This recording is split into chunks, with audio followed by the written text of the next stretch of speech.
Vamos então dar início ao nosso trabalho de hoje.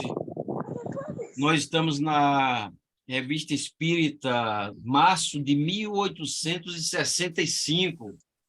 Confere? É março de 1800, é isso mesmo. Março de 1865. Hoje nós temos os temas Onde é o Céu, Necrologia e o processo Hillary. São esses três temas, né, bem curtinho, que nós temos para apresentar hoje. E aí nós temos como apresentadores hoje o vídeo, né? O vídeo que ficou sob o Necrologia, por força, né, do desejo dele. Temos também, quem mais? É Clarice? Não, eu agora me perdi aqui, ó. Sou eu, Flávia. Meire. Meire, é o céu. Meire, é mesmo. Meire e Wilson. E o Wilson, é isso mesmo. Pronto. Temos esses três aí. Então, vamos dar início, né? Nós já temos 6 minutos de atraso aqui. Vamos elevar o nosso pensamento ao alto e vamos agradecer a Deus por esses instantes, vamos agradecer por esse encontro, vamos agradecer a Deus por estarmos todos aqui com esse propósito de aprender um pouco mais, e é esse o nosso objetivo. Aprender mais, nos instruir, para que a gente possa colocar em prática na nossa vida, no nosso dia a dia. Que os bons espíritos, nossos amigos espirituais, em nome de Jesus, possam estar conosco, nos acolhendo, nos intuindo e nos protegendo daqueles que procuram nos perturbar, procuram nos desviar desse caminho. Mas que esses também que procuram nos desviar do caminho possam ser também ajudados e, ao estar em contato conosco, possam também aprender alguma coisa. E Deus, na sua infinita misericórdia, nesse instante, nos conceda a presença dos irmãos espirituais para que possam estar conosco nesse estudo e após o estudo também. Que assim seja. Que assim seja. Que assim Então, seja. eu tenho aqui meu cronômetro e eu vou marcar logo o tempo de quem vai começar é Meire, né? Sou eu, é. Pronto, Meire é a primeira, então, Meire. Você tem... Pode botar aí o cronômetro que eu acompanho aqui. Tá aqui. Tá zerado o cronômetro. Liberei agora. Pronto. Eu gostei muito desse artigo, né? Onde está o céu? Artigo de Kardec, porque ele não vai diretamente ao assunto e ele traz dentro desse artigo vários, vamos dizer assim, que seriam até subtemas, né? Vários conceitos também de muita coisa que a gente aprende no Espiritismo, né? É um texto até de fácil leitura, né? E eu acredito também de fácil entendimento. Então, ele começa o texto trazendo aqui a definição, né, de céu, falando, né, dessa questão que vem do latim. Eu não sei muito bem essas pronúncias, não. Suelum, formado do grego colios, que quer dizer côncavo, porque o céu parece uma imensa concavidade. E aí traz aqui justamente essas teorias dos céus, que em algumas culturas, em algumas religiões, pregavam, né? Essas teorias de haver mais de um céu. Então, ele traz primeiro mostrando essas teorias sobre esses céus e por que existiriam, né, cada um desses céus nessas teorias. Mas aí ele também traz justamente essa ideia dessa definição, como existia também, de que a Terra era o centro, né, do universo, que foi, né, através da ciência, do estudo, provado que tanto a Terra não é o centro do universo, como também acima de nós não tem nenhum céu, né? E se vamos dizer, a imensidão do infinito, né? e também que o Sol, porque se tinha primeiro essa ideia de que a Terra era o centro do universo, depois que o Sol era o centro do universo, né? E a gente já sabe, através da ciência, que a Terra é um grão de areia nesse universo gigantesco, que o Sol que nos aquece, mesmo com a imensidão do tamanho que ele é um Sol de quinta grandeza, que existem sóis muito maiores e muitos, muitos outros sóis, que a gente está apenas em uma pequena porção desse grande universo. E aí ele traz também a questão de por que será? Será que Deus ia criar isso tudo e apenas a Terra ser o ponto privilegiado de existência, né, de vida? Então, ele traz toda essa discussão no início do texto. Aí, depois que ele fecha essas discussões, né, dessa visão, né, de um céu limitado a um local, ele vai tratar da questão do corpo e espírito, né? E aí ele traz dizendo que o homem é composto de corpo e espírito, que o espírito é o ser principal, racional, inteligente, e o corpo é o envoltório material que reveste o espírito temporariamente, para cumprir uma missão na Terra, para a execução dos trabalhos necessários ao seu adiantamento. Então, ele traz justamente essa abordagem e diz que, quando o corpo é destruído, o que sobrevive é o quê? É o espírito, né? E que o espírito privado do corpo, ele volta à vida espiritual, né? E mostra aqui, né, nessa parte do texto justamente que o espírito se sobrepõe justamente ao corpo, né? Que o espírito que é tudo, a vida, a inteligência. Que o corpo nada mais é do que um instrumento, né, utilizado pelo espírito para estar na vida material, né, e ser utilizado para a sua evolução espiritual. Então, ele fala depois aqui que, justamente por isso, existe dois mundos. O mundo corporal, né, que é composto dos espíritos encarnados, e o mundo espiritual, que é formado dos espíritos desencarnados. E aí ele trata também dizendo que os seres do mundo corporal, devido à materialidade do seu envoltório, né, eles estão voltados à Terra ou a qualquer outro globo, né, que a vida material ela não existe apenas na Terra. E o mundo espiritual, né, está ao redor justamente desses espaços, né, ou da Terra ou de outros globos também. Ele ainda traz que a questão de que os espíritos são criados simples e ignorantes, mas que são dotados de aptidões para tudo conhecer e para progredirem em virtude do livre-arbítrio. Então, ele já traz esse outro conceito também, né, de como o espírito é criado, de como os espíritos, porque os espíritos conseguem evoluir, né, justamente por serem criados com aptidões para essa evolução. E aí eu acho interessante como a ciência já prova isso, que a gente que estuda essa parte da pedagogia, a gente já fala que a criança, que nós temos as inteligências múltiplas, né? A própria ciência já vem provando isso, que qualquer um de nós está apto a aprender qualquer coisa, desde que a gente seja estimulado. Alguns vão ter mais facilidade em umas áreas, outras de cada um em determinada área. Então, assim, pelo progresso é que a gente vai adquirindo, né, novas faculdades, novas percepções, e aí ele coloca justamente que os espíritos superiores eles já chegaram a um determinado patamar de conhecimento, ao contrário dos espíritos inferiores, né, que ainda estão justamente nesse processo.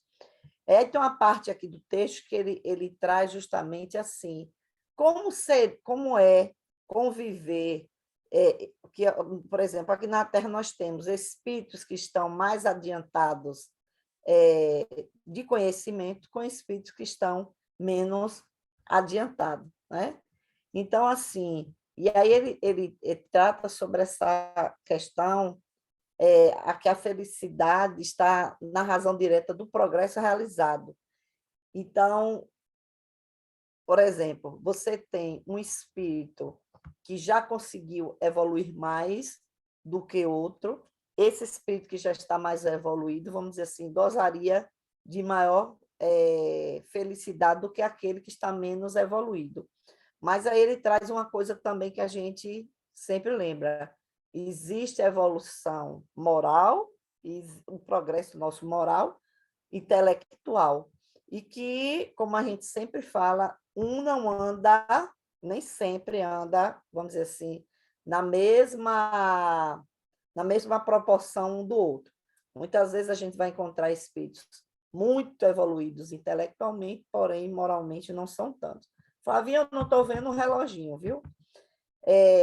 E a gente vai também perceber que existem espíritos que às vezes não estão tão evoluídos intelectualmente, ou não demonstram isso, por exemplo, nessa encarnação que ele está vendo, porém, moralmente a gente vê uma evolução, né, desse espírito.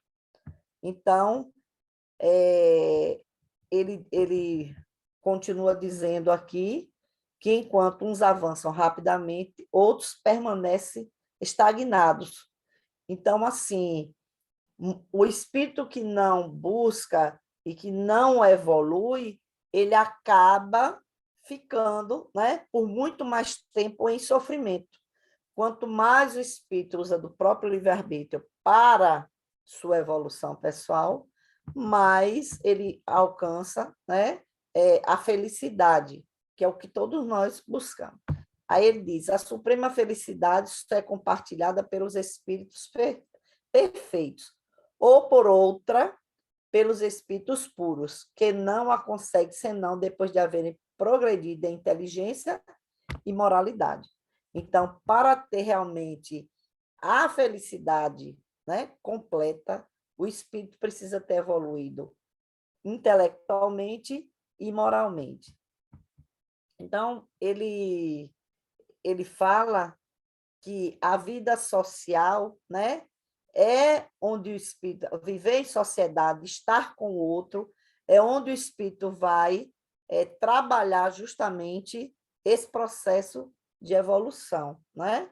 Porque ali é que ele vai ter boas ou más condutas, né? No caso, é no contato com o outro. Então, a bondade, a maldade, a doçura, a benevolência, a caridade, ela precisa ser construída justamente no contato com o outro. Você tem ainda 5 minutos. Ai, meu Deus, não vai dar tempo de falar tudo, não. Então, eu vou dar um pulo aqui agora. Passou rápido demais, falando. Então, cada existência, aí ele trata aqui um pouco sobre a questão, né, das reencarnações, ele vai tratar também, mostrando que em cada existência a gente vai sendo burilado, né, vai sendo trabalhado, mas isso é um processo, né, de cada espírito, cada um vai estar no estado de evolução, e que convivemos, né, com pessoas, ou melhor, os espíritos encarnados também, ou desencarnados, em graus diferentes de evolução. A diferença é que quando a gente está encarnado, a gente está circunscrito mais a um local. Quando está no mundo espiritual, a gente tem mais liberdade enquanto espírito para estar em lugares diferentes, né? Deixa eu adiantar aqui, que senão vai... Aí ele traz também a questão das atribuições dos espíritos são proporcionadas ao seu progresso. As luzes que possuem as suas capacidades, experiência e grau de confiança inspiradas ao Senhor soberano. Então, a questão da missão, que a gente fala muito, né? A gente sempre fica pensando, né, nessa questão da missão. Então, os espíritos superiores têm missões, né? Vamos dizer assim, já em níveis diferentes, até mesmo de ajudar os outros. E nós, que quando estamos encarnando, nós temos missões que muitas vezes a gente negligencia. O próprio ato de ser um pai de família, né? A sua responsabilidade para aqueles que vieram como seus filhos, isso já é uma missão na sua vida. A própria questão da elevação, né, moral de cada um de nós, isso também já se torna uma missão para cada um. E aí, ele vai tratar aqui, justamente mostrando dessa questão do céu, que não está circunscrita em nenhum lugar, né? Não um lugar específico. A gente, o céu, na verdade, né, quando a gente se aprofunda nos estudos do céu e inferno, a gente vai entender que o céu, na verdade, é uma condição do espírito e não um lugar circunscrito. Não existe um local que é um céu. Essa ideia de que o umbral é daquele jeito para todo mundo, que o céu é aquele lugar ideal, daquela forma que a gente sempre pensou, materializada para todo mundo. Não.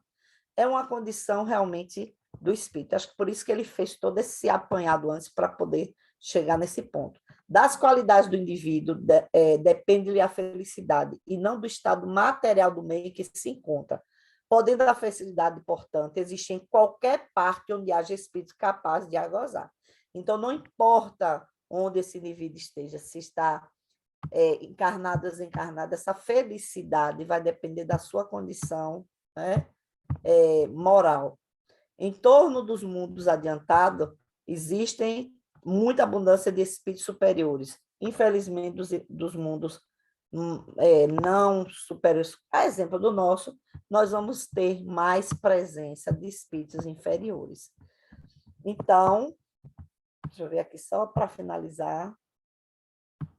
Então, ele bota bem claro, nessa imensidade ilimitada, onde está o céu? Aí ele coloca, em toda parte. Nenhum contorno lhe traça limites. Os mundos adiantados são as últimas estações do seu caminho, que as virtudes fraqueiam e os vícios interditam. Então, a gente já tem que estar com essa ideia que não existe, né, uma limitação. E, Fábio, aqueles 2 minutos que tem depois, eu vou gastar aqui, viu? Então, assim, aí ele diz assim, lá para o final do artigo, ele traz sobre a questão, quanto à doutrina, né? Esse pensamento espírita, como é que a gente diz se ele é verdadeiro? Ele fala a razão primeiro, a revelação depois, e finalmente a sua concordância com os progressos da ciência. Então, 2 doutrinas das quais uma mostra um céu, né, circunscrito, e que a gente tem almas ditosas que alcançam esse espaço e outras que não vai ter a felicidade de chegar a esse céu, e uma doutrina, no caso, né, como o Espiritismo, que mostra um céu onde todos nós teremos direito de alcançar, né, e eu vou botar esse céu entre aspas, sim, essa felicidade plena. Porque Deus não revelou a todos, né? Desde o princípio, essa verdade ele traz. Pela mesma razão, porque não se ensina na infância o que ensina na idade madura. Então, por que nunca se foi dito lá desde o início, né? Essa realidade de que o céu não é um lugar, né? Não é esse céu que se colocou a vida toda pelas religiões, isso só veio se mostrar depois, porque a gente sabe que, pelo menos aqui na Terra, o processo de evolução ainda está, vamos dizer assim, engateando. Nós ainda somos espíritos em progresso e a maioria de nós ainda muito imperfeitos, né? Ou melhor, ainda sem muito conhecimento para compreender tão bem justamente essa realidade do que seria, né, viver no céu. Ok, Flávia, desculpa aí, correndo. Você passou 1 minuto e 35, Meire, mas você, como você falou, né, que ia usar os minutos do próximo comentário, se você quiser comentar depois 1 minutinho ou 2, Se tiver tempo. ainda tem para você, certo? Vamos agora, então, com o doutor Vídeo, que vai falar a respeito da necrologia, né? doutor Ovídio. Vamos lá A palavra é fazer sua. vamos lá fazer a síntese de 12 laudas em 15 minutos. É uma tarefa boa. Como todos nós sabemos, né, a questão da necrologia é uma lista de óbitos, né, na relação de óbito, o livro de assentamento de óbito. Nós temos, nesse artigo, dois personagens, que é o espírito da senhora viúva Fowlon e do doutor Demeury, ambos desencarnados e com manifestações tanto espontâneas como evocadas. Primeiro, fala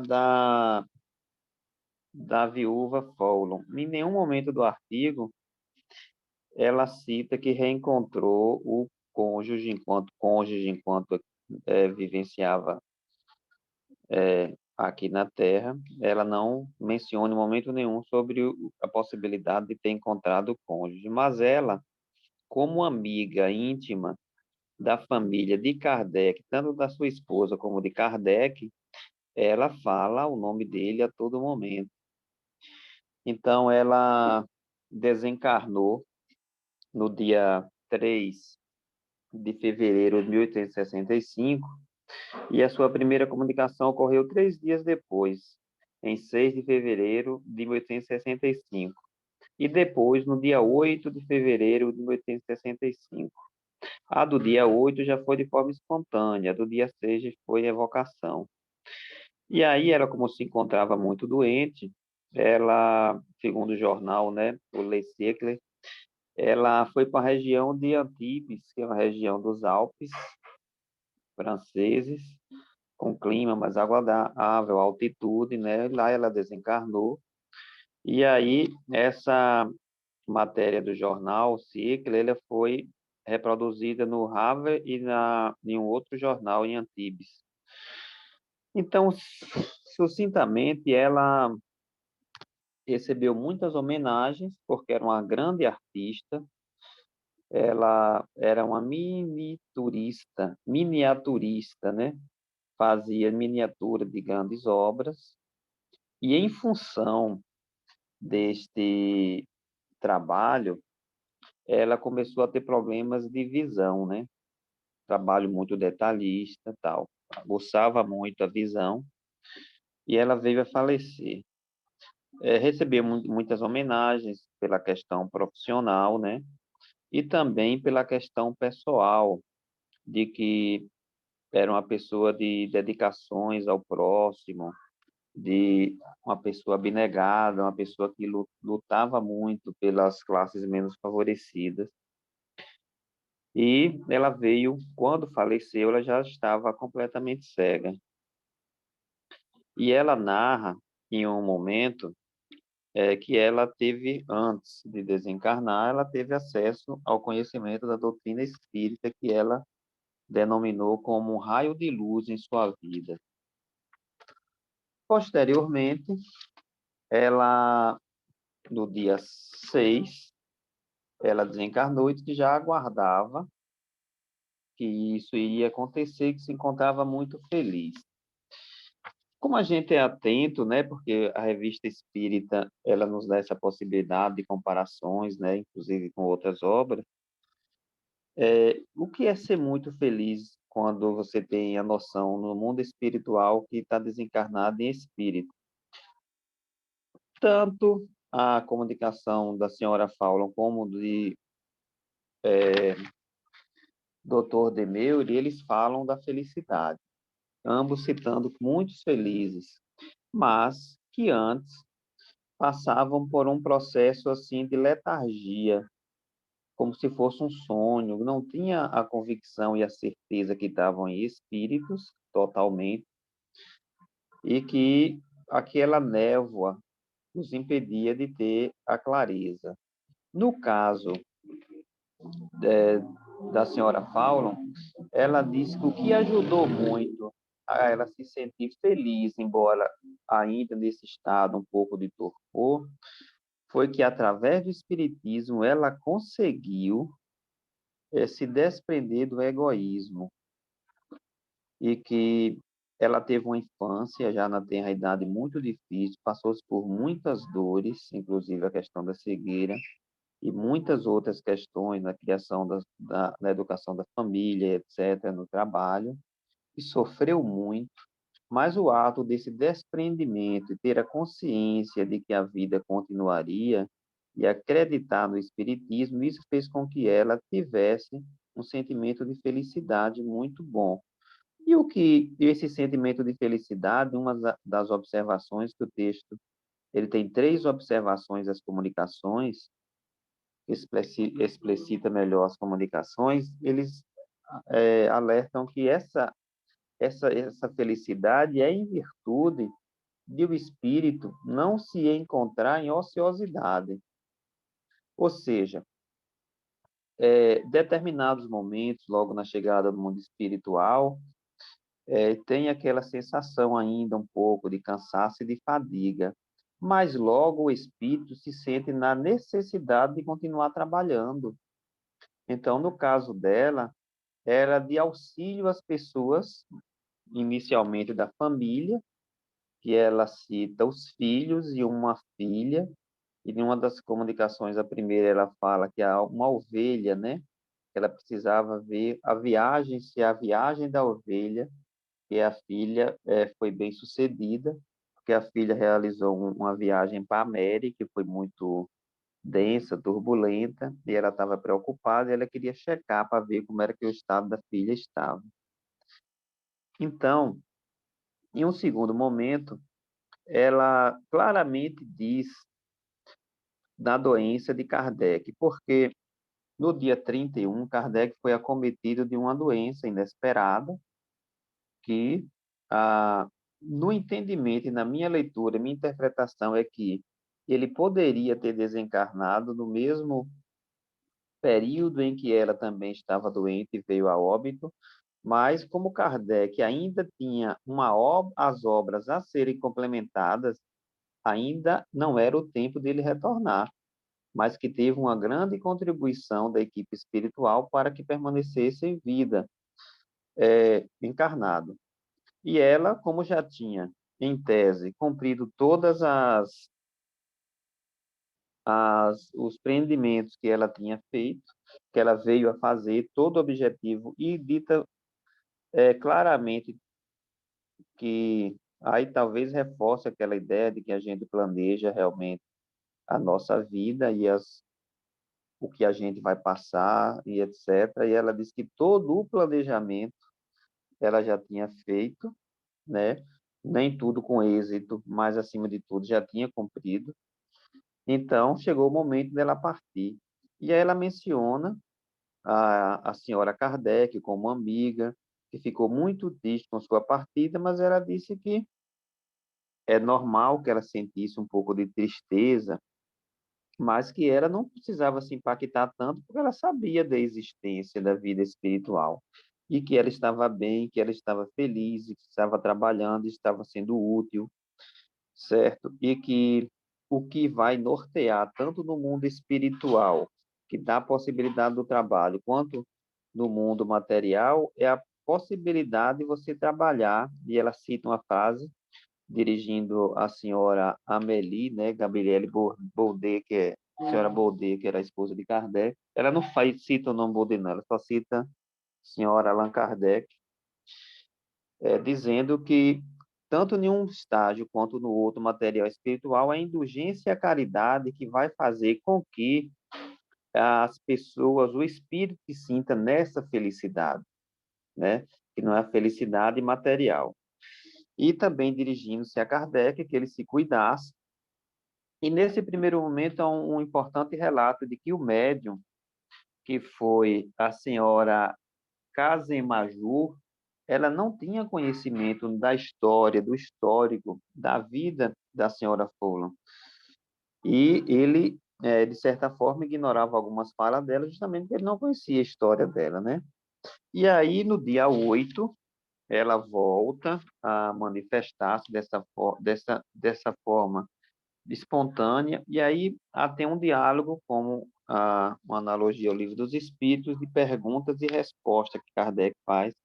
Em alguns momentos, Kardec disse que achou um pouco inconsistente uma determinada fala, uma fala dela, e ela disse 5 que aquela minutos. fala, certo, aquela fala é justamente pela dimensão que ela tinha, porque ela falava com tanta segurança, com tanto aprumo, já que ela não demonstrava essa fala e essa segurança e essa firmeza enquanto ela estava encarnada. Ela disse que uma das questões que ela estava com essa sensação de aprumo e firmeza era justamente pelo desprendimento do egoísmo e do orgulho. E aí ele pergunta se ela vai contribuir em espírito para a jornada dele, né, das interpretações, das leituras, etc., que ele tinha que fazer, do trabalho que ele tinha que continuar.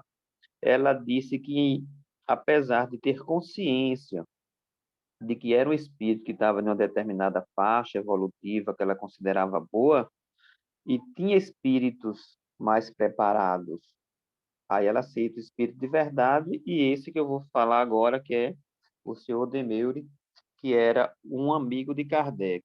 Era um amigo, porém, era um amigo de correspondência.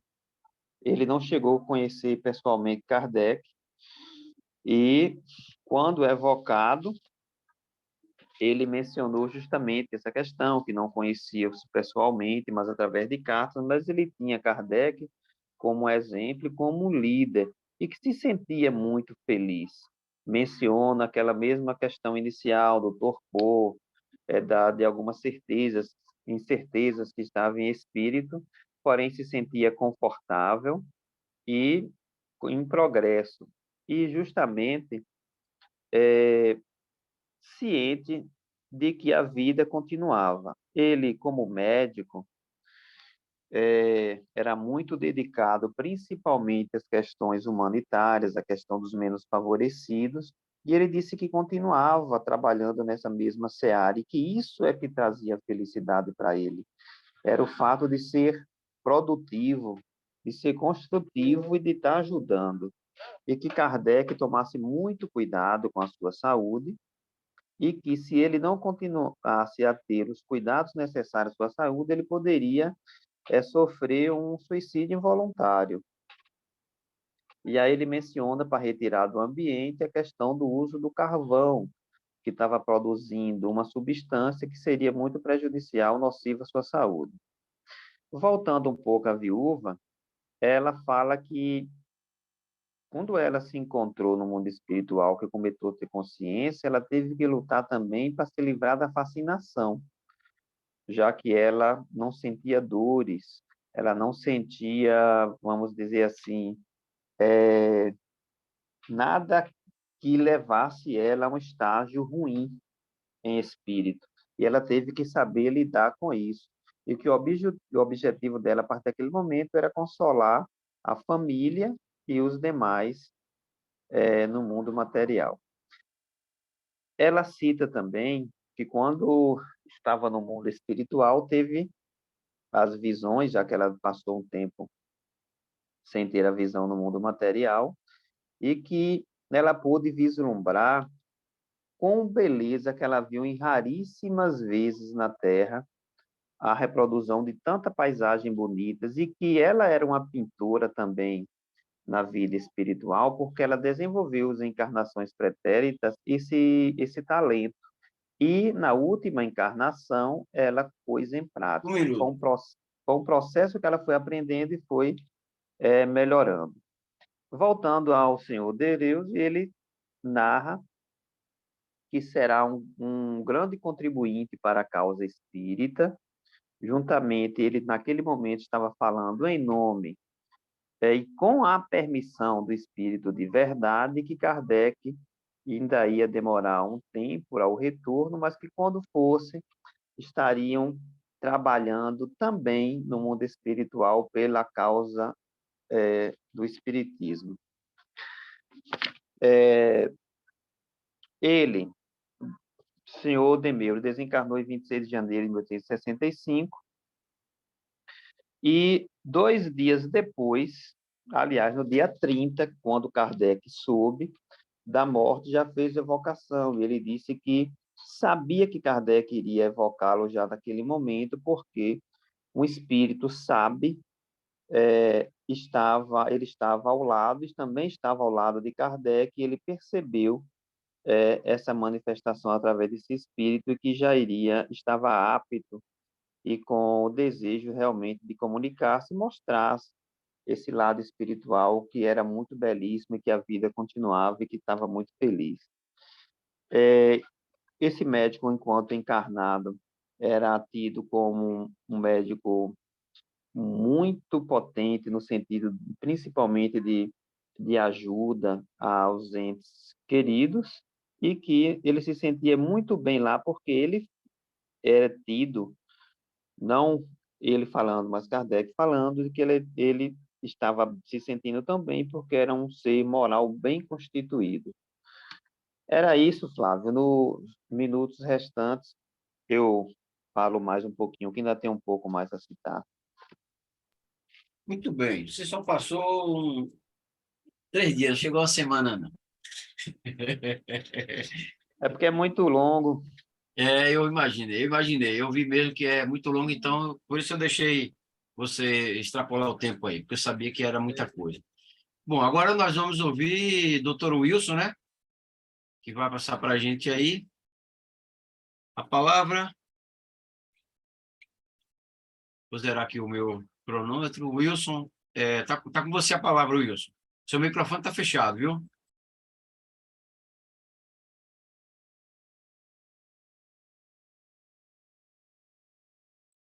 Wilson, se você estiver falando, seu microfone está fechado.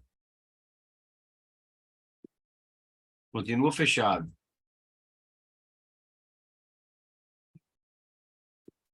Será que isso aconteceu? Ó, beleza. Oi, Flávio. Pronto.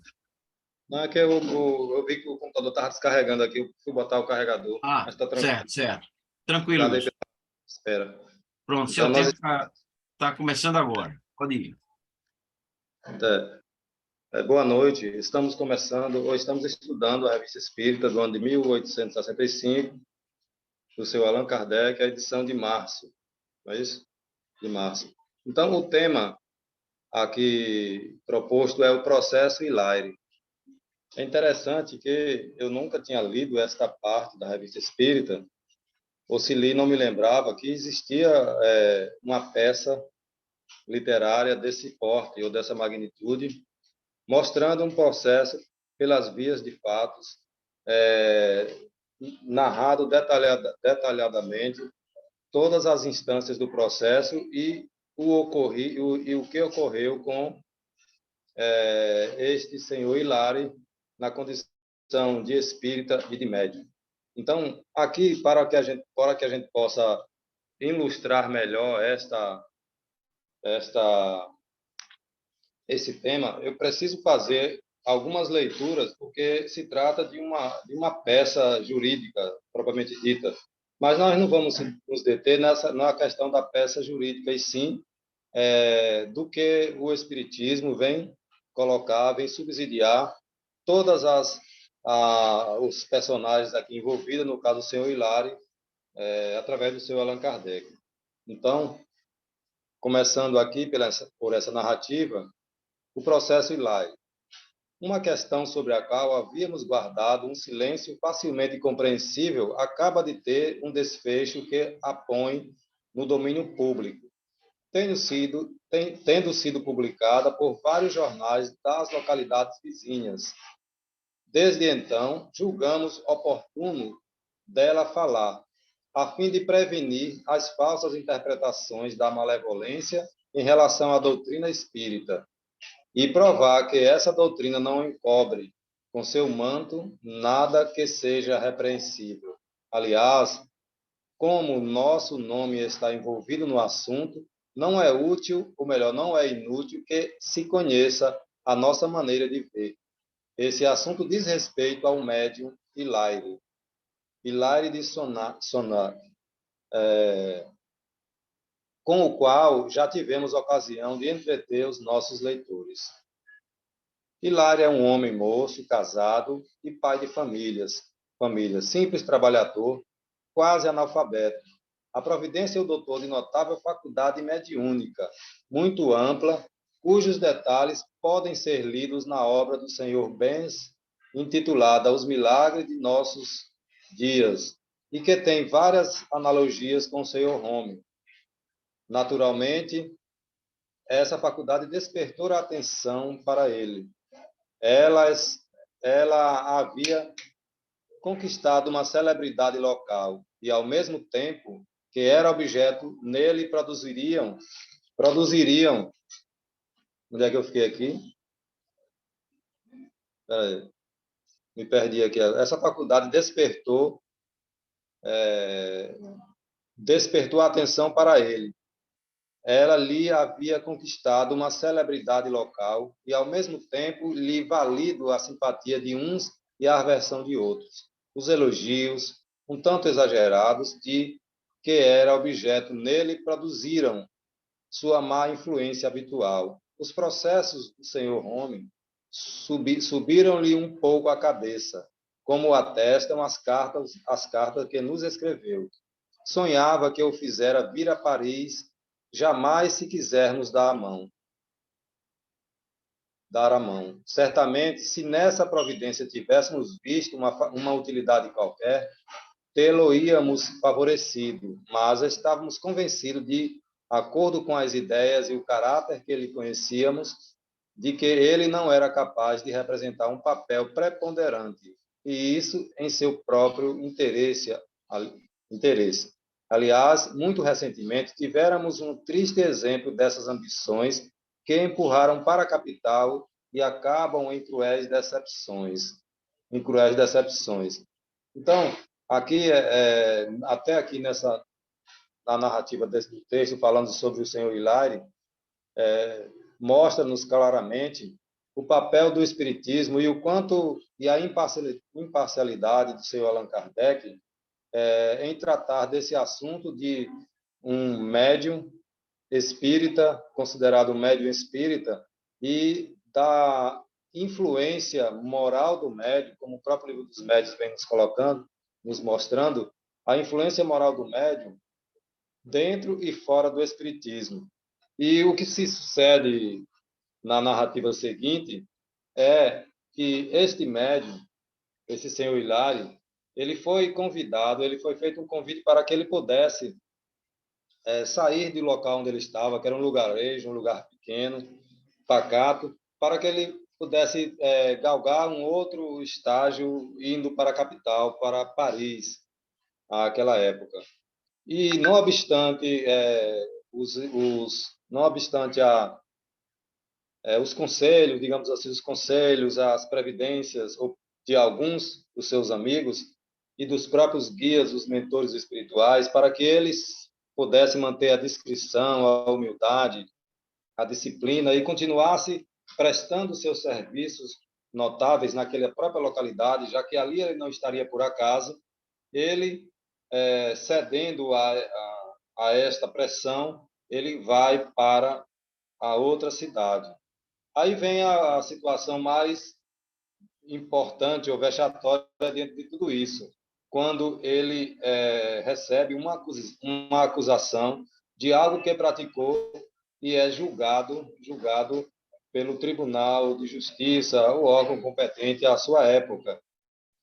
Mas o que também é notadamente e não passa despercebido por nós é o papel que o Espiritismo, que o senhor Allan Kardec e a Sociedade Espírita de Paris presta, né, para este caso, ou seja, para colaborar com a elucidação deste caso. Porque o que está sendo colocado aqui sobre o senhor Hilário é uma suposta, ou pelo menos a texto não diz, pelo menos não entendi ao certo, eu não vi claramente a condição ou o que ele fez, propriamente dito, para que pudesse ser suspeito ou colocado numa linha de acusação para depois o julgamento e ser sentenciado.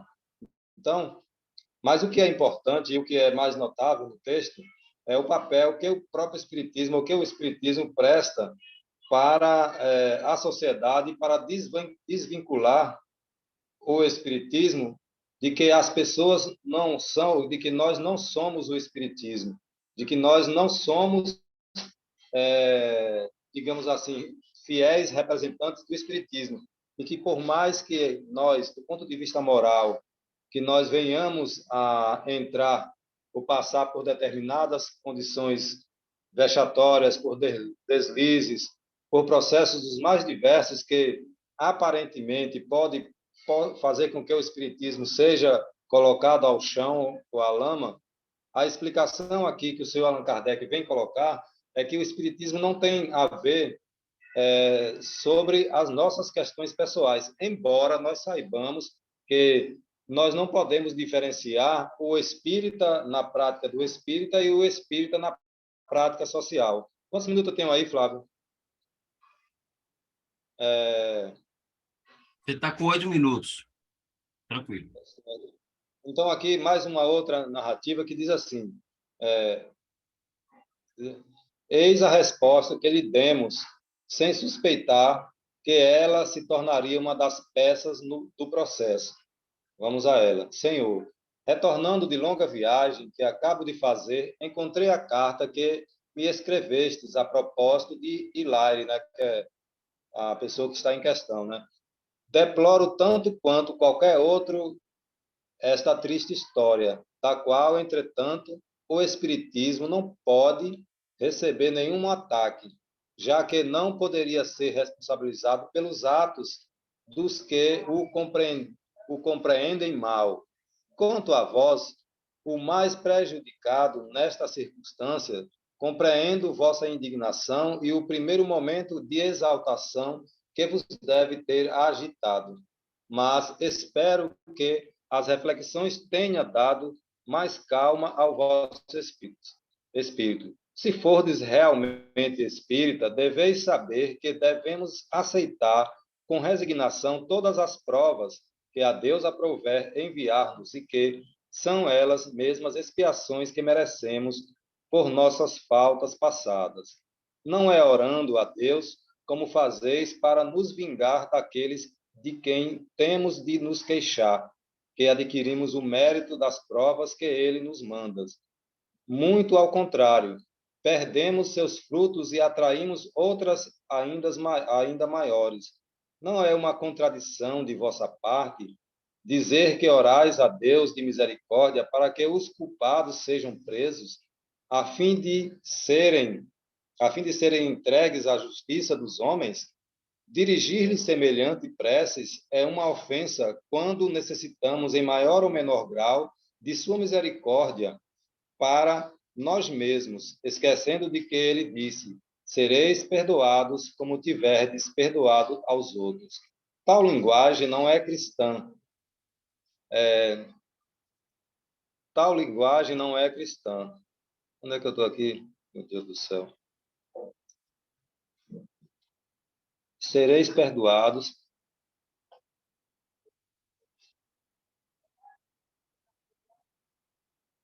Pulei aqui que não vi. Aí ele diz, tal linguagem não é cristã, nos dizendo, nos mostrando que não é pelo motivo que estamos supostamente passando de perseguição ou de alguma calúnia, ou que seja falso ou verdadeiro, que a nossa postura como espírita deve agir em contradição aos próprios princípios e ensinamentos que o Espiritismo e o Evangelho nos passa. Nesse sentido, ele vem nos dar esta informação, ou esse conhecimento, esta forma educativa de lidar com um problema muito grave, no caso aqui, uma falta ou uma falha desse nosso companheiro que se encontrava passando por um processo por um julgamento. Mas então, mais abaixo aqui, nós temos uma outra situação que vai incidir diretamente... 4 minutos. 4 minutos, né? No porquê dos acontecimentos com o senhor Hilário. Quando é colocado aqui, da seguinte maneira: lamento que tenhais podido pensar que eu servisse fosse no que fosse, aos vossos desejos vingativos, tomando providências para entregar os culpados à justiça. Era enganar-vos singularmente quanto ao meu papel, ao meu caráter e à minha compreensão dos verdadeiros interesses do Espiritismo. Se, como dizeis, sois realmente meu irmão em Deus, crede-me, implorai a sua clemência e não a sua cólera, porque aquele que chama a cólera sobre outrem corre o risco a fazê-lo cair sobre si mesmo. Tenho a honra de vos saudar cordialmente, com esperança de vos ver voltar à ideia mais digna de um espírita sincero. É o que ele fala ao senhor Hilário. Então, eis agora o relato que nos foi enviado. Iniciado sexta-feira o caso Hilário, terminou no sábado à meia-noite, retirando vitete, né, sua queixa no momento em que ia ser pronunciado o julgamento. Sua esposa foi inocentada. Só Hilário ficava sob a clava da justiça. O Ministério Público concluiu pela culpabilidade e exigiu a aplicação dos artigos 336 a 338, etc., do Código Penal.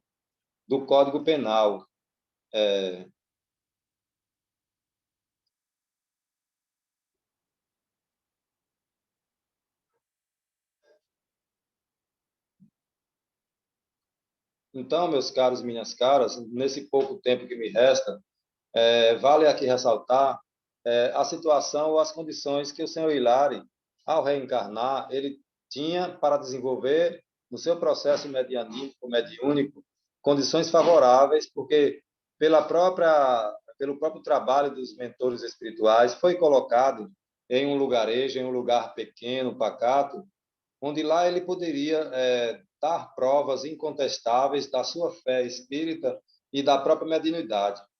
Mas, ao invés dele se contentar ou perceber a grandeza do que era estar fazendo algo de simples, ou o que ele achava que não era o que poderia fazer de maior ou de mais grandioso, foi movido por uma cobiça, por algo externo, pelos conselhos ou pelas intuições de mais além, aonde o levou a sair de uma posição social e familiar que ele se encontrava neste pequeno lugar para galgar um passo ou um degrau aonde ele não estava nem preparado do ponto de vista material nem espiritual.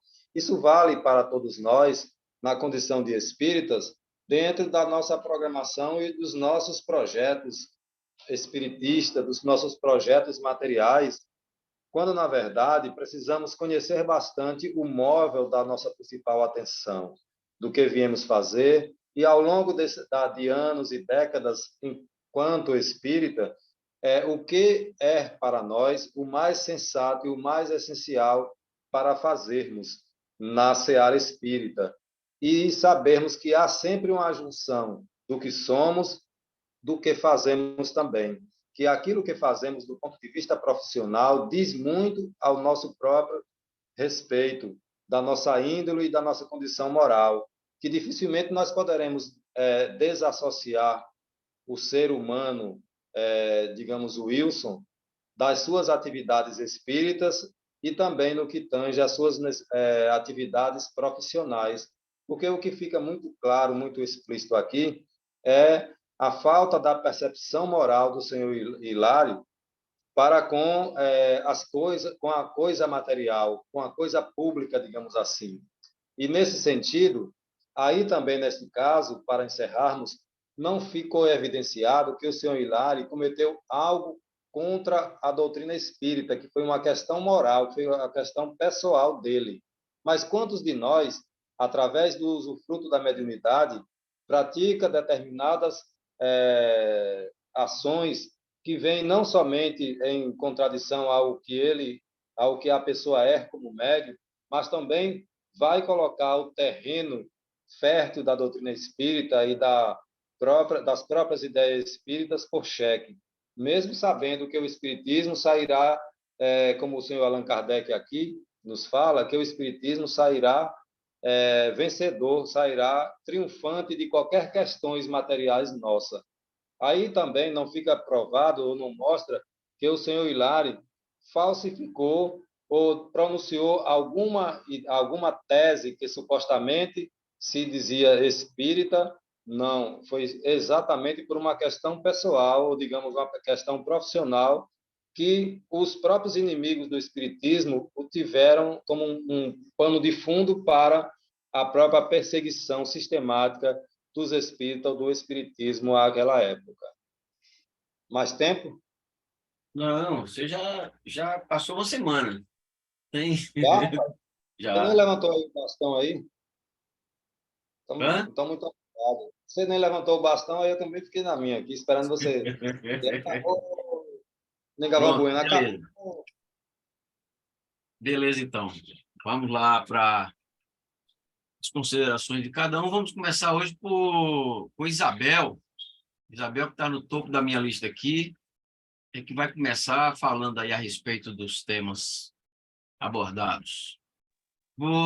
Nessa aqui, eu vou colocar 3 minutos, né? 3 minutos, deixa eu ver, nós temos 21, 5 minutos. Dá para fazer em 5 minutos. Deixa eu ver. Pronto. Deixa eu ver se dá aqui. 3 minutos, 3 minutos, senão a gente vai extrapolar. Pronto, Isabel, tempo é seu. 3 minutos, então tudo bem. Boa noite, parabenizo aos nossos irmãos, né, que fizeram a exposição de hoje, muito maravilhosa, muito bem explicitadas. Tá de parabéns. Então, aí a primeira pergunta é: o que é o céu? Interessante, né? A gente está sabendo o que é o céu, várias perguntas, mas, na verdade, o que eu compreendi é que o céu está dentro de cada um de nós. Depende da evolução espiritual, do estado de espírito de cada um. Tem momentos que nós não estamos, quando nós não estamos bem, nós não estamos no céu. Porque quando nós não estamos bem, nós estamos também mal acompanhados, nós estamos com pensamentos negativos, nós estamos, às vezes, até vibrando negativamente, pensando negativamente, e atraímos também a negatividade, os espíritos menos evoluídos. Então, nesse momento, hasteado, nós vamos estar no inferno. No momento que nós estamos bem, que nós estamos orando, que nós estamos em paz, que nós estamos desejando bem ao nosso próximo, que nós estamos em oração, por pessoas que nem sabem que nós estamos orando por elas, quando o nosso espírito está em paz, quando nós estamos bem conosco mesmo e com todos que estão ao nosso derredor, eu acredito que nesse momento nós estamos no céu. Mas aqui no texto fala um céu é de acordo à evolução espiritual de cada ser, né? Como Mary disse muito bem, né, sobre a reencarnação, falou sobre o espírito, né? Então, essa evolução espiritual é que leva o ser ao céu.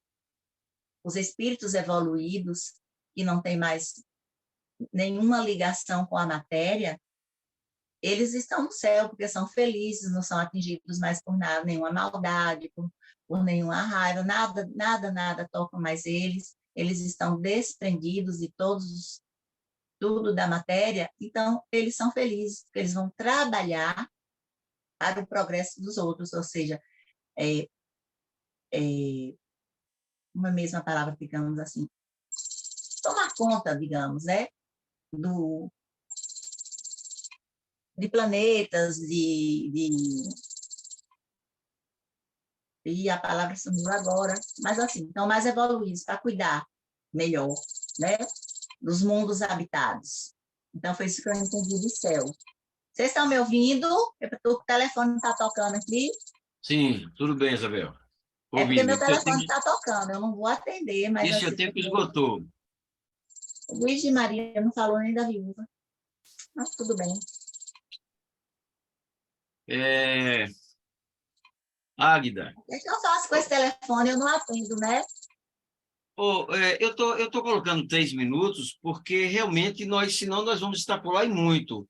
Mas, se vocês consentirem, a gente pode estender um pouco para 5 minutos, porque 3 está pouco. O que é que vocês acham? Tá bom, 3 mesmo. Depois, se sobrar mais tempo, a gente, Pronto. quem quiser, Muito bem. reutiliza, né? Muito bem, muito Então, bem. na minha parte, você Seu tempo. sucinta. Como Isabel fala assim, todo mundo está de parabéns. Esses artigos são longos e foram muito bem apresentados pelos 3 apresentadores. Nesse primeiro, né, como Isabelzinha diz, o céu é um estado interior. E aí, Kardec fala, né, fala que o Espiritismo, esse artigo está perfeito, né, explicando aí a doutrina espírita que a gente ama, que é a luz das nossas vidas, né? E aí, o Espiritismo aclara as ideias, aclara a consciência, né? É a conclusão que a gente chega. Por isso que nós também fazemos do Espiritismo uma luz no nosso caminho. E aí, quando vai falar da nefrologia, não é? Aquela senhora, a senhora Folon, né? É um espírito, o espírito evoluído na escala espírita, né? A gente já considera como um bom espírito, né? A gente podendo analisar a grandeza desse espírito. E aí, esse artigo também está, né? A gente pode lê-lo lá no livro Céu e Inferno, Espíritos Felizes, né? Uhum. Um dia chegaremos lá também. E depois o Wilson vem falando aí, né? Esse caso de Hilária é muito interessante para nós espíritas, né? Analisarmos, porque o espiritismo é uma doutrina intocável. Então, se a moral do médium não é positiva, não é ela que vai macular o espiritismo. Não é ela. E aí, Kardec, eu achei tão nós todos conhecemos a grandeza do nosso Kardec. Quando ele fala aqui no final, Hilary pertence a esta classe que o espiritismo, de certo modo, apenas faz aflorar, por isso faliu. A providência o havia dotado de notável faculdade, com cujo auxílio ele muito fez de bem. Poderia ainda muito mais se não tivesse, por sua fraqueza, rompido a missão. Não podemos condená-lo ou absolvê-lo, pois só a Deus cabe julgá-lo por não haver cumprido sua tarefa até o fim. Possa a expiação que ele sofre e uma série guinada entre si mesmo merecer a clemência de Deus. Irmãos, estendamos-lhes nossas mãos compassivas e oremos por ele. É a verdadeira caridade, né? Eu acho que eu já falei demais, mas é assim. Gostei dessas apresentações, esses artigos são maravilhosos. Ok, muita paz. Muito bem, Águida, muito bem. No seu tempo, certinho. Clarice, 3 minutos, Clarice. Então, eu vou fazer assim, só um rápido relato de tudo. Como a gente conseguiu perceber, né, como tem sido colocado, que, na verdade, o céu e o inferno é estado de consciência, né, não é exatamente um local determinado, e que a cada um será dado segundo as suas obras. Que a gente pode observar também, durante os trechos, que a felicidade ela é relativa, né? O que é felicidade para mim pode não ser isso, vai depender do grau, do espírito, né? Então, e que essa felicidade almejada, todos nós poderemos alcançar um dia, né? E uma das partes que ficou assim, bem marcadas diante do estudo é que nós poderemos, né? Ó que gravou em mim, nós poderemos sair da Terra e ir para um mundo superior, dependendo de como seja a nossa vivência aqui na Terra. Ficou claro aí, né? Então, isso quer dizer que a gente pode melhorar bastante na encarnação e que a gente pode almejar, né? Pode construir o nosso futuro. Quando a gente percebe que o pensamento, né, ele tem força, que é a vida, aquela senhora, ela encontra lá o quê? Aquilo que ela fez, o que ela gostava de fazer, a pintura, né? E nós podemos construir, né, com os nossos sonhos, com o nosso pensamento, esses lugares para onde a gente sonha em ir um dia. Logicamente que teremos que fazer o nosso esforço. Uma outra questão que me chamou a atenção é quando ele coloca aí, quando aquele espírito demore alguma coisa assim, que ele diz assim que Kardec ele vai que ele se cuidasse, porque senão ele iria desencarnar rápido. E se ele desencarnasse rápido, ele retornaria também rapidamente ao corpo físico, pelo menos foi o que eu entendi, para uma nova reencarnação, para continuar a sua obra. Também ele, logo em seguida, ele diz, né, que se ele não cuidar da sua saúde, ele deixaria o mundo físico na condição de homicida, ou seja, um suicídio indireto causado pelo excesso de trabalho. Né? Daí a gente deixa uma reflexão para todos nós, né, diante do trabalho. Mas também não vale se omitir de fazer o trabalho com a desculpa, né, de que está trabalhando muito. E da outra questão do Hilário, é o Hilário, né? Hilário. É um médium, como a maioria de nós, né? Que não compreendeu bem o sentido da sua mediunidade, Deus, na sua infinita misericórdia, permite que a mediunidade seja dada a qualquer um, né? Em qualquer lugar, em qualquer crença, em qualquer religião, porque ela é um instrumento para o nosso progresso. Mas nem sempre aquele que a tem sabe utilizar e termina se deixando levar pelo orgulho, pela vaidade, pelo desejo de brilho, né? Como o pessoal fala, de sucesso, de ter seguidores, de ter essas coisas todas. Então, ele faliu diante desse desamor, vamos dizer assim, desse não entendimento. Isso a gente quer dizer também que a doutrina nos diz que nós somos preparados para a reencarnação. Só que ao mergulharmos no corpo físico, aí a gente vai, né, e vai esquecendo, né, aquele objetivo maior nosso, que seria esse nosso aprimoramento, nosso espírito, e vamos buscando outras portas mais fáceis e vamos deixando para depois. Meu tempo já encerrou, pelo que eu estou olhando ali na cara de Flávio, então passa à frente, é isso aí, já deu para dizer. Só passou uma semana, Clarice. Não fica... Aí, ó, tá vendo? Uma semana. Doutor Itamar, seu tempo. Muito bem. Muito bem. Esses artigos, além do que foi explicado bem por vocês, eles vêm mostrar como Kardec ia preparando e organizando as obras que seriam lançadas. E a obra que ele se refere aí, que será lançada, é o Céu e o Inferno. Ele preparou antes, no artigo anterior, sobre a morte e agora sobre o céu. E esse artigo foi colocado lá no livro Céu e Inferno, que foi lançado em agosto de 1865.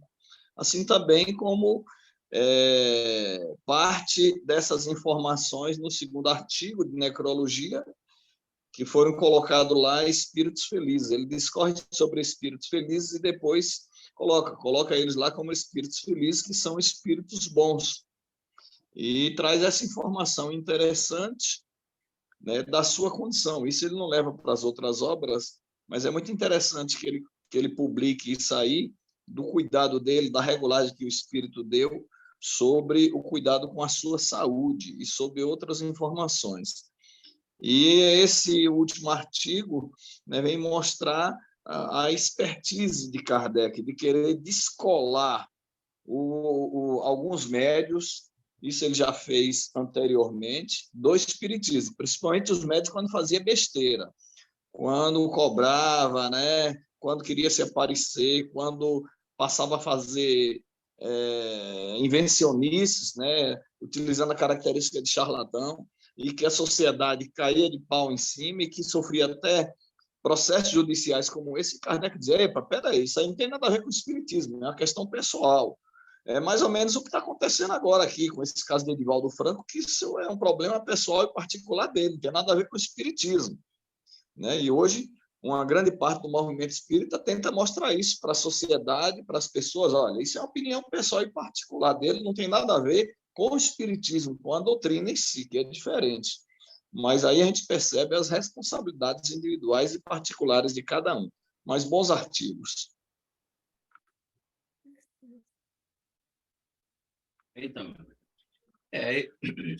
Vou colocar meus 3 minutos aqui também. É,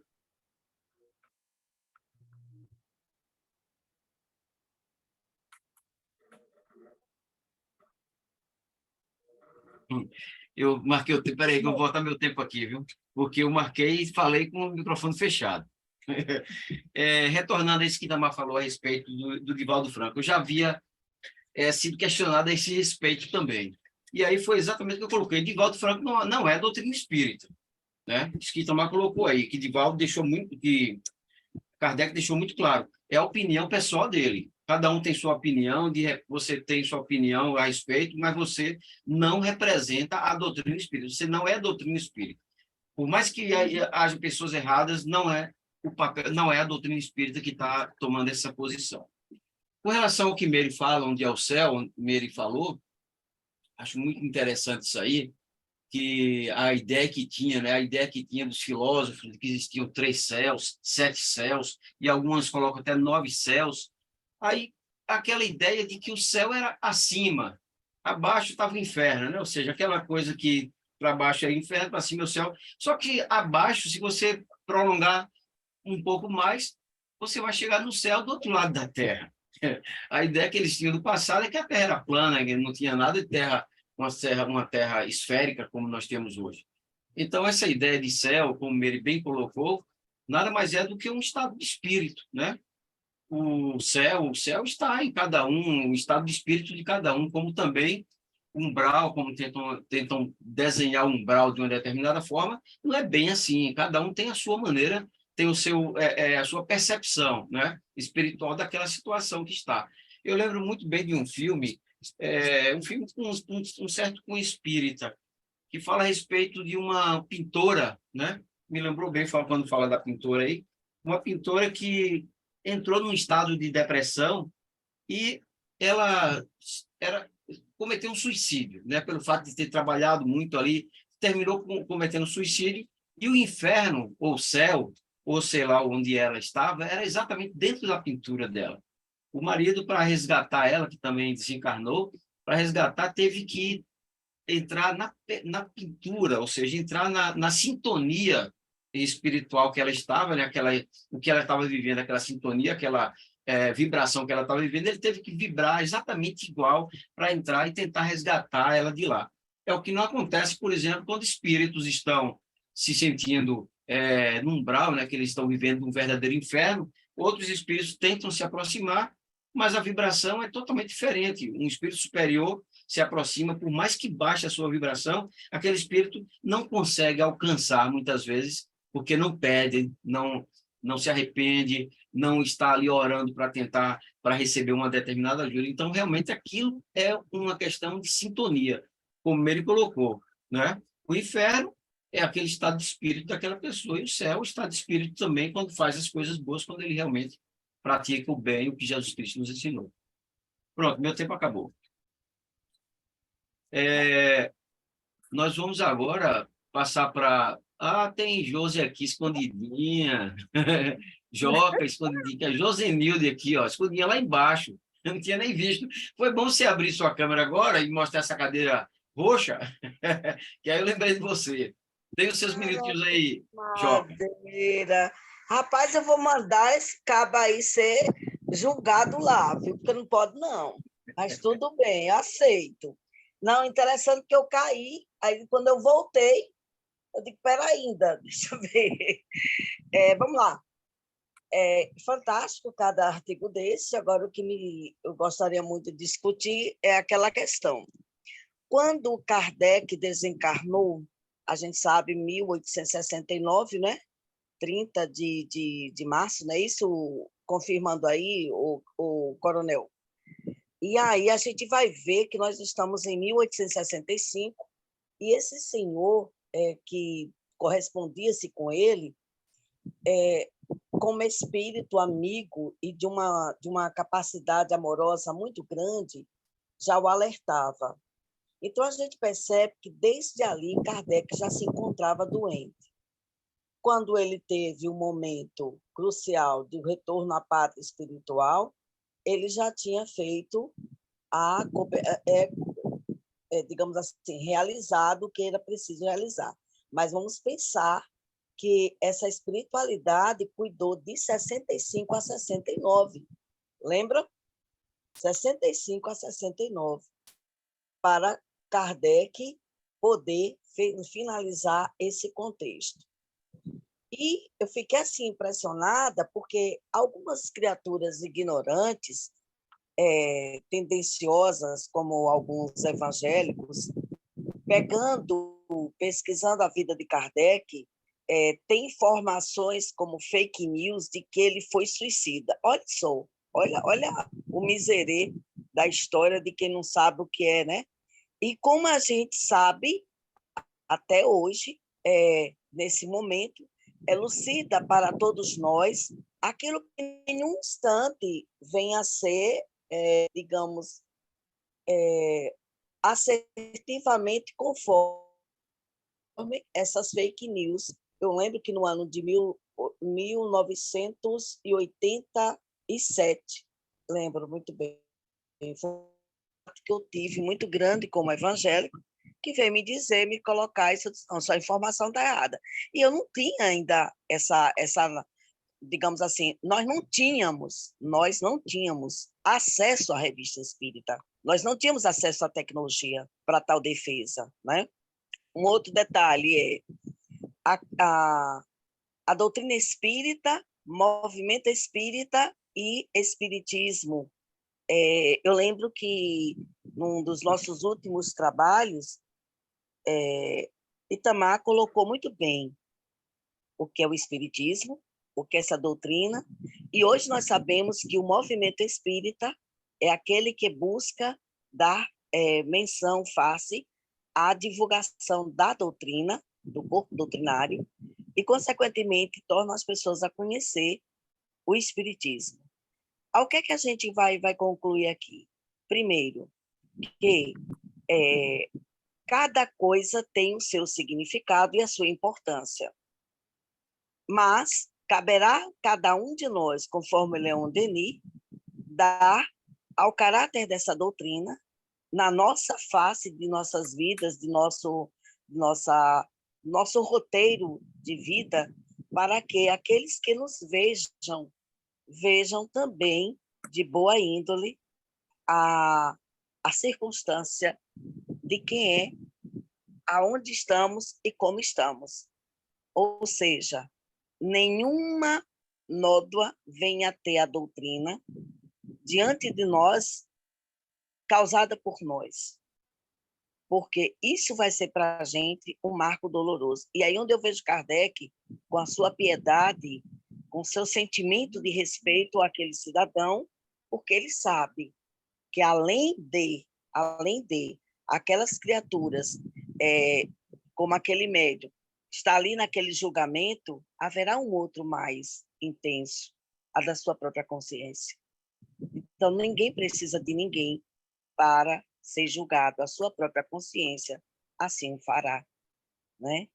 E que Deus possa nos abençoar, que a gente possa orar pelo nosso querido amigo Divaldo, sem nenhuma interpelação diferencial, respeitando o momento de cada um de nós, porque ninguém está isento. Então, é isso aí. Muito bem, Joca. 3 semanas depois, mas tudo bem. Vai passar o bater, Flávio. Você me deixa na mão. Nós temos agora, o Wilson avisou que está saindo, está precisando sair, tá? E nós temos aí Meire, que eu acho que Meire falou que ia usar aqueles minutos, que não. Se você tiver alguma coisa para falar, Meire, está aberto aí para você. Não, Flavinho, já tudo ok. Tá, beleza, né? Então, pronto. Resta-nos doutor Ovídio.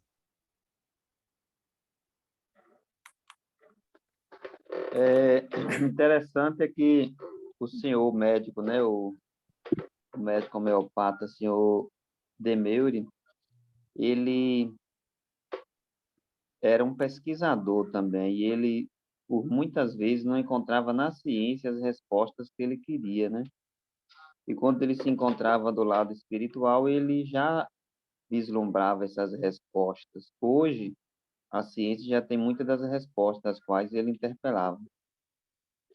E interessante é que quando Kardec tomou conhecimento tanto do desencarne dele quanto da senhora Follot, foram 3, 4, 5 dias. Então, o fato de hoje, essas mortes, se fosse no período de hoje, seria muito mais célere, já é uma evolução da própria ciência, né? E é coisa que ele tanto buscava na ciência, as respostas que ele só encontrou espiritualmente. Kardec questionou a senhora Follot em uma questão, perguntando se ela, na reencarnação que viria a ocorrer, se ela fosse reencarnar, né, já que era um espírito já evoluído, seria para trabalhar justamente nessas artes espíritas. E ela disse que não. Ela ia atuar como espírito protetor e como guia das crianças em tenra idade, que já na tenra idade, em vez de rascunhar questões simples da idade, já iriam criar uma arte muito acima, como se fosse assim algo mais elevado. Então, ele pergunta também com relação a quais as ideias, né, que ela fazia sobre as obras dele, sobre o trabalho dele, da codificação, e ela disse que ele recebia, o fardo era difícil de carregar, mas que a ajuda era muito grande, e tanto o amigo dele, seu Demeure, como o próprio Espírito de Verdade, iriam ajudá-lo muito mais do que ela, porque ela ainda vivenciava um espiritismo poético, e o senhor Demeure era um espiritismo mais sério, ele ainda estava muito na fase da poesia, daquele encanto, etc. É isso. Muito bem, doutor Ovídio. Chegamos no 3 minutos antes do nosso tempo aí, né? Mas tudo bem. Na próxima semana, dia 2 de março, nós teremos Clarice, Flávio e Isabel para falar a respeito da Revista Espírita, a edição de abril de 1865. De novo, eu? Ô, Clarice. Flávio, Flávio, Oi. deixa eu completar, só 30 segundos, eu esqueci um tópico, eu anotei aqui, não falei. Depois eu falo sobre isso, Clarice. Kardec perguntou também, Quiril, já que ela se encontrava no mundo espiritual, então as relações que eles teriam, ela com a família e com ele e tal, seriam menores? Aí ela disse que não, que a caridade e o amor aproxima muito mais um espírito encarnado e um desencarnado do que a inferioridade e o egoísmo, e distanciariam muito mais ambos tendo encarnados de lado a lado. Então, isso realmente, a gente acredita que seja realmente prudente essa fala, né? Que a inferioridade e o egoísmo afasta muito mais as pessoas do que o encarnado tendo a sintonia com o encarnado. É isso aí. Ô, Clarice, realmente eu estou observando aqui que você apresentou no dia 9 de fevereiro, ou seja, como é outro mês, eu vou dar um jeito aqui, vou ver o que é que eu faço aqui de hoje para amanhã. Porque algumas pessoas não passaram depois que eu fiz, não é isso? Exatamente. Eu vou tirar aqui, eu vou dar uma olhadinha, pronto, eu conserto isso aí e amanhã eu conserto isso, tá bem? Certo. Então, nós chegamos no final do nosso estudo, gostaria que Joca fizesse a prece. Pode fazer, Joca? Posso sim, Pode. sim, nesse momento. Meus amigos, eu quero nesse momento fazer uma rogativa ao grupo para que vocês possam me envolver em energias curadoras e essas energias curadoras de mim chegar até o meu Pai, apacentando um coração de um espírito extremamente perturbado, eu diria que um processo de possessão, arriscando a vida da família. E que, nesse instante, as equipes amorosas possam jorrar muita luz sobre aquele ser que me permitiu vir à Terra. Que nesse instante, cada um de nós aqui, com suas famílias, ao nossa irmã Jane, que não pôde comparecer, ao Wilson, que precisou sair, que possam receber essas energias amorosas, cada um de nós aqui, aos nossos familiares, submetidos também a duras provas. Jesus, divino amigo de todas as horas, neste momento, a humanidade passa pelo arroxo necessário do portal estreito. Cada um de nós traz marcas. Cada ser na terra se deixa conduzir, uns pelo desespero, outros pela fé e pela confiança em ti. Rogamos-te, dá-nos sabedoria, muita sabedoria, Senhor, para que não venhamos a nos comprometer com atitudes descabidas, com análises e conceitos que ainda nos atormentam a alma. E na pobreza que temos, Jesus, nem sempre sabemos como fazer diante dos impasses. Ajuda-nos, Senhor, para que saibamos auxiliar. Se nada podemos fazer nesse momento, no caso do nosso Pai, nos inspira paciência, coragem e muita fé. Obrigada, Senhor, e fica conosco, agora e sempre. Que assim seja. Que assim seja. Assim seja. Que assim seja. Ok, galera. Um abraço. Hoje, boa Saúde e paz a noite, bom todos. sono, Um abraço saúde para e todos. paz, boa Abraço. semana para